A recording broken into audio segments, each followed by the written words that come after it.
1 साल के लिए अपने जो कृषि के लिए 3 लाख से नीचे तक का लोन लेंगे, जिसको वो 11 महीने 29 दिन में वापस यदि कर देते हैं तो वो लोन 11% पे इंटरेस्ट पे मिलता है।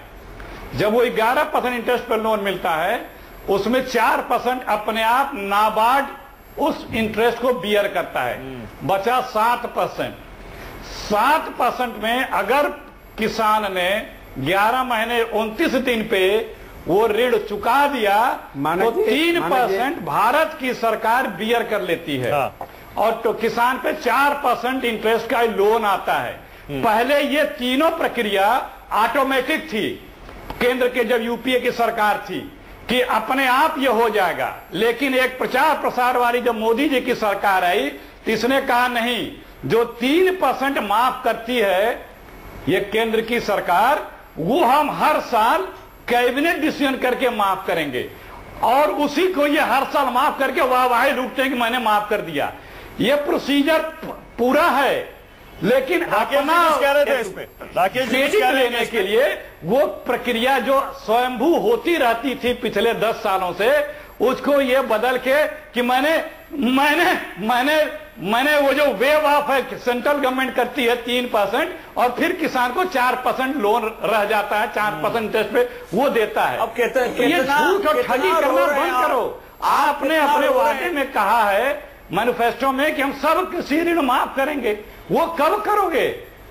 ये किस तरह से झूठ बोलते हैं? अखिलेश जी, मैंने आपको गिनाया मानक जी, राकेश जी कुछ 11 महीने 29 दिन में सीमांत किसान को लोन 11% पे मिलता है, जिसमें 4% नाबार्ड बियर करता है, 3% केंद्र सरकार बियर करती है, 4% किसान देता है, और वो जो 3% सेंट्रल गवर्नमेंट देती है वो पास होता रहता था। लेकिन ये उसको हर साल की बात करते हैं और उसी का क्रेडिट किसानों की बात नहीं कर रहे हैं। अखिलेश जी का आरोप है कर रहे हैं, किसान को फायदा नहीं पहुंचा रहे इनको, और कॉर्पोरेट का पैसा वसूल नहीं रहे। राकेश जी,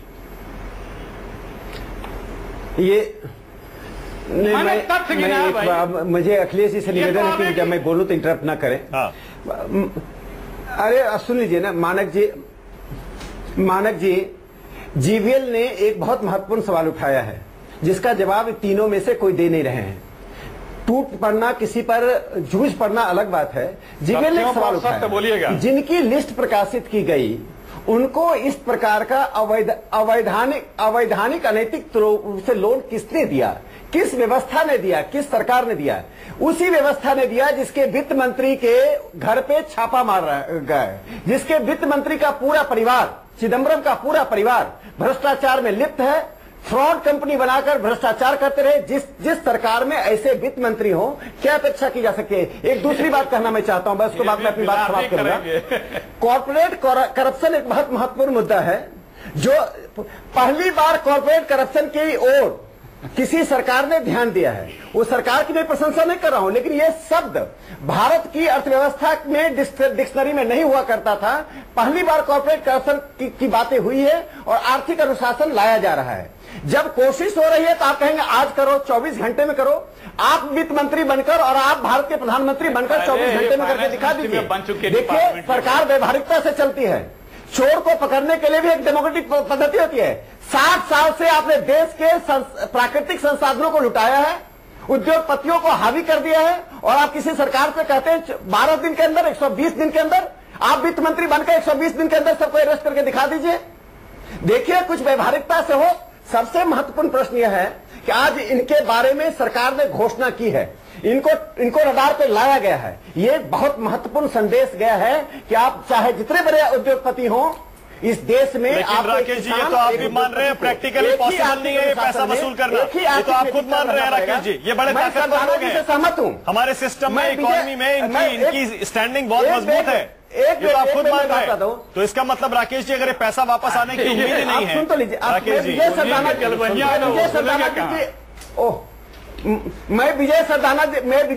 सुन तो लीजिए, विजय सरदाना जी की उस बात से मैं सहमत हूं कि बैंकों में गैर राजनीतिक व्यक्तियों का अपॉइंटमेंट होना चाहिए, जिनकी इंटीग्रिटी हो, जो राजनीतिक रूप से अब मैनिपुलेट नहीं कर पाए, ये एक महत्वपूर्ण सजेशन है। मुझे लगता है, मुझे मालूम नहीं, जीवीएल बताएंगे कि इस बार कोई सर्कुलर जारी हुआ है, ये इस सरकार ने किया है, पॉलिटिकल पार्टी के कम से कम नुमाइंदे हैं, शायद उसको मिनिमाइज किया गया है।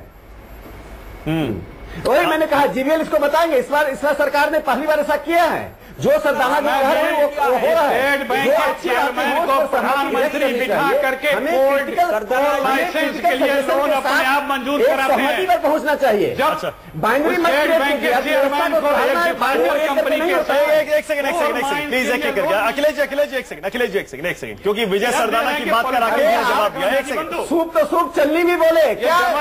देख लो आप इनका, पूरी सरकार भ्रष्टाचार में लिप्त, भ्रष्टाचार के जनक आप हैं, देश में भ्रष्टाचार के जनक हैं।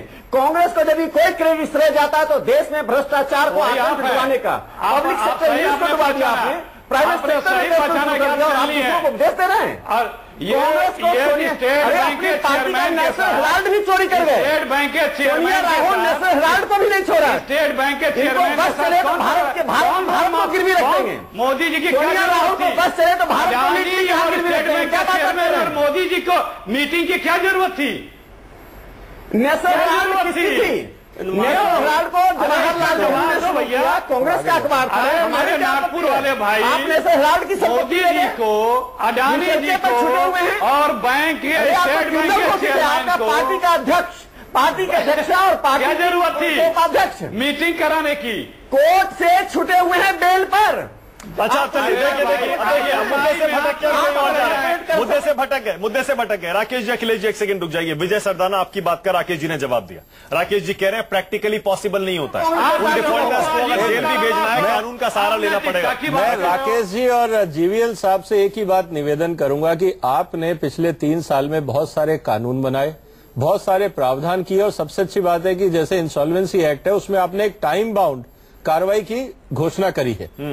क्या भारत सरकार जो इस समय सत्ता में है, जो उन्होंने कानून बनाए हैं, क्या लोकपाल नहीं लाएंगे लोग? सर मेरी बात पूरी होने दीजिए ना। जो कानून आपने बनाए हैं, क्या उसी कानून के हिसाब से उसी टाइम लिमिट में आप कार्रवाई करेंगे, या आप भी डिले करेंगे और जनता का भरोसा तोड़ेंगे?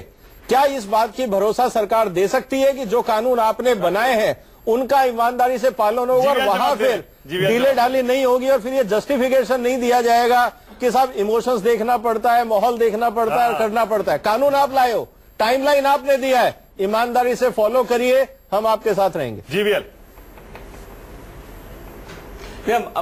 मानत, मैं इनको कहना चाहूंगा, कानून हमने बनाया है, हम इस प्रकार की कार्रवाई करने के लिए पूरी तरह प्रतिबद्ध होकर के बनाया है, और एक एक पैसा उनसे वसूल, कानूनी तहत वसूलने के लिए हर स्तर का प्रयास किया जाएगा, किसी को नहीं बख्शा जाएगा। आपको कोई गलतफहमी न रहे, देश की जनता को भरोसा है, आप भी भरोसा रखिए। देश की जनता जानती है किस प्रकार के फैसला ये प्रधानमंत्री मोदी जी ले सकते हैं, जो पूरे 6 दशक में 7 दशक में इस देश में नहीं लिया किसी प्रधानमंत्री ने, वैसे फैसले ले सकते हैं। और माल्या को भी साहब कार्रवाई नहीं दिखी अभी तक कांग्रेस पार्टी के कार्यकाल में।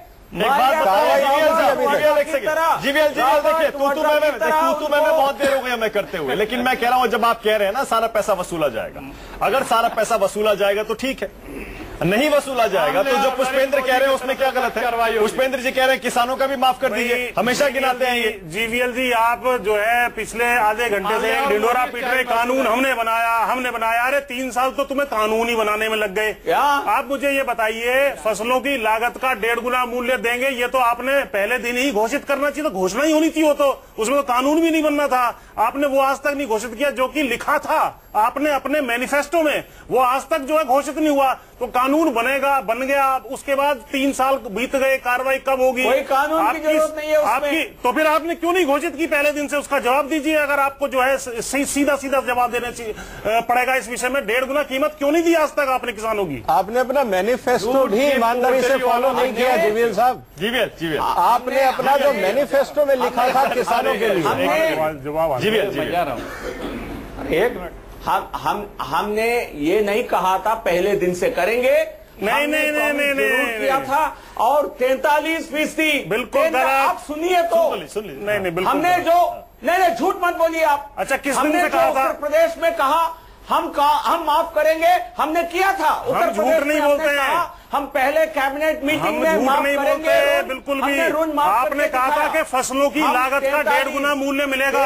इसके लिए कोई पुल नहीं बनना था कि 4 साल तक नींव खुदेगी और पुल बनेगा। ये पहले दिन से घोषणा होनी थी। अब आप इसको रलाइए मत, ये गलत है बिल्कुल आपकी बात। जी भैया, पहले दिन से होना था ये काम। जी भैया, 43 नहीं, जो हमने लगभग 45% लागत से 45% खर्च से ज्यादा कुछ नहीं दिया। वो आंकड़ा भी है मेरे पास। जो गैप है हम करेंगे। चलिए ठीक है, नहीं, बिल्कुल हमने किया है। पहले दिन से मेरे पास मेरे पास 5% किया है और 50% भी सही समय पर करेंगे। केवल 4% मेरे पास स्वामीनाथन आपके यहाँ पर 4% हुई है। पिछले सरकार में 10% खत्म हो गया, टाइम खत्म हो गया। मेरे पास टाइम बिल्कुल खत्म हो गया, टाइम बिल्कुल खत्म हो गया। क्योंकि विजय सरदाना एक्सपर्ट हैं। मैं फिर से 20 सेकंड में आपसे समझना चाह रहा हूं। आप बार बार सरकार को या रूलिंग पार्टी को जो चुनौती दे रहे हैं कि 120 दिन के बाद अगर ये कंपनियां पैसा नहीं लौटाती हैं कि आप इनके मालिकों को जेल भेज देंगे, मुझे लग रहा है आपको यकीन नहीं है कि ऐसा कुछ होने वाला है। देखिए, मई 2000 पैसा नहीं आएगा, ये तो आप कह रहे हैं नहीं आएगा। देखिए, इंसॉल्वेंसी बैंक्रप्सी एक्ट मई 2016 में पास इसी सरकार ने किया था।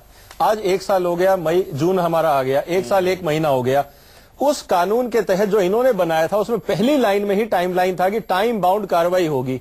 13 महीने के अंदर कितने केस सॉल्व हुए और कितने लोगों को जेल भेजा, ये तो आंकड़ा रिलीज कर चलिए ठीक है, लेकिन ये बुरी खबर है। अगर आपका एनालिसिस ये कहता है विजय सरदाना जी कि ना वो पैसा वापस आने वाला है, ना ये बड़े डिफॉल्टर जेल जाने वाले हैं, तो देश के लिए बुरी खबर है। लेकिन हम तो फिर भी उम्मीदें करते हैं कम से कम अब इस तरह का लोन ऐसे लोगों को ना दिया जाए जो देश की जनता का गाड़ी कमाई का पैसा है। सरकारी बैंकों में आम जनता का पैसा होता है, टैक्स पेयर का पैसा जाता है, उससे ये उद्योगपति अपनी जेब भरे। ऐसा अब आगे तो कम से कम ना हो। बहुत बहुत शुक्रिया सबसे बड़ा सवाल में आने के लिए। जीवीएल, राकेश सिन्हा, अखिलेश प्रताप सिंह, विजय सरदाना, पुष्पेंद्र जी, बहुत बहुत शुक्रिया।